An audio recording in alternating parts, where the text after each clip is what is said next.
ক্বালা রাসূলুল্লাহ সাল্লাল্লাহু আলাইহি ওয়াসাল্লাম, নবীজি বলেন, মা বাসাল্লাহু নাবিয়্যান ইল্লা রাআল গানাম।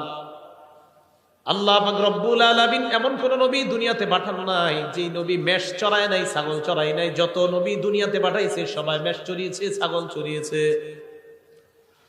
ক্বালা আসহাবুহু, সাহাবারা বললেন, ইয়া রাসূলুল্লাহ ওয়া আনতা, আপনিও কি মেষ চড়িয়েছেন?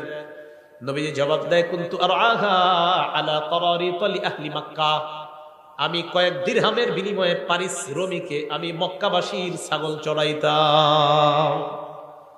আমি হালাল পারিশ্রমিকে মক্কাবাসীর ছাগল চড়াইতাম, মেষ চড়াইতাম। হালাল উপার্জনের জন্য নবীজি বলেন আমি মেষ চড়াইতাম। তাহলে হালাল উপার্জন করতেন নবীজি মেষ চড়িয়ে, কারণ রসুলদের খাদ্য হালাল হতে হবে। আমাদের নবীও বলেন যে আমি উপার্জন করতাম কিভাবে, মেষ চড়াইতাম, এর বিনিময়ে আমি কয়েক কিরাত দিরহাম পাইতাম। তাহলে নিজের উপার্জিত এই হালাল ইনকামটা, এটা যত কষ্টকর হোক, এটা যদি হালাল হয়, এটার মধ্যে আলাদা একটা শান্তি আছে।